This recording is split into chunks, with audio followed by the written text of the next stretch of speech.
TV, ano na yung realization, ano yung natutunan nyo on how to promote the film, on creating your first film? Ano ba yung mas mahirap ba? The way you imagine it, or talagang, at sanay na rin kayo, o meron pa kayong medyo natutunan dahil first movie? Realizations now that the movie is showing, your first movie and your second actually. Anong realizations daw? Yun ba yung tanong? Realizations, making the movie? Promoting the movie. Now that you're a film star, and parang ganun na ba? Ano ba? First, I'll answer your question. Mas madaling mag-shoot ng movie kaysa mag-gawa ng teleserye. That's one. Mas madaling mag-shoot ng mas madali yung movie, gumawa ng movie. At saka mas mabilis, syempre. Ang realization ko is... Gusto mo movies, actually. No naman! I love TV also. She has a new teleserye. They have a new teleserye. Actually, when it comes to promoting, it's actually the same with TV. Kasi ang TV, iniikutan mo lahat. Ang movie, iniikutan mo rin lahat. Siguro, it's different na. Realization sa promoting. It's the same thing. Okay. Iniikutan talaga lahat. A realization as far as artist is concerned. Would you rather be a film star or a TV star? Oh no. I want both. You want both? I want to be doing the rest. Joke lang. I want to make it in the big screen and I want to make it on TV. Naman. And same. I would want to be able to be on the big screen and on TV as well. This is my third film, so wala a third? What was the first namin? The last is Crazy. Okay, second is Crazy pala your part, yeah. Tapos we have a teleserye coming up, so it's only my first one. So hindi ko pa masyado alam. We'll get there. Siguro natanong na rin yung itatanong ko, pero gusto ko pa rin marinig. Ano yung linya na sa talaga yung people will talk about among the lines you draw?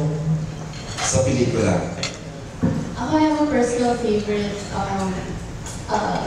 Nasa Heavy Sea ni Maria yung favorite lines ko. Pero I don't wanna spoil kasi ang dami na nakaka-relate sa lines ko. Hindi din namin sa trailer. Kasi wala.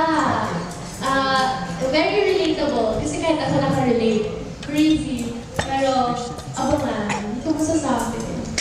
Ako na kasi sa inyo yung feels so good to be in love. Kasi it feels good to be in love. How do you know? Are you in love? How do you know? I love my mom, I love my dad.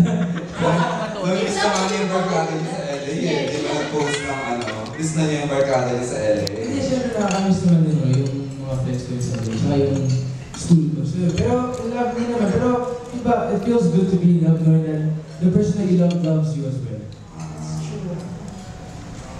Go on. Last question ko kay Nico. Kasi ngayon, nag-ano pa rin sa timeline ko yung dance steps na, nagba-viral pa rin siya sa timeline ko.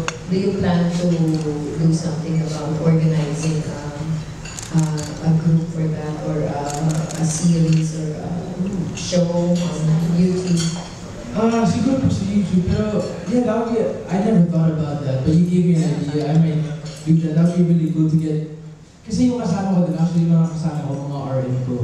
So maybe like get a bunch of, I don't know, friends or something, or my RMs to dance with me, just post yung mga full choreography ko siguro sa YouTube. Ano yun, Mami? Sorry, hindi ako aware. Hindi ko kasi nakikita sa TV na ginagawa niya yun eh. It's on Facebook na nire-repost mga estudyante. Timeline ko po ba? She's a teacher in high school. Yeah, I went there. So, walang katapusan nire-repost kasi iba yung choreography niya.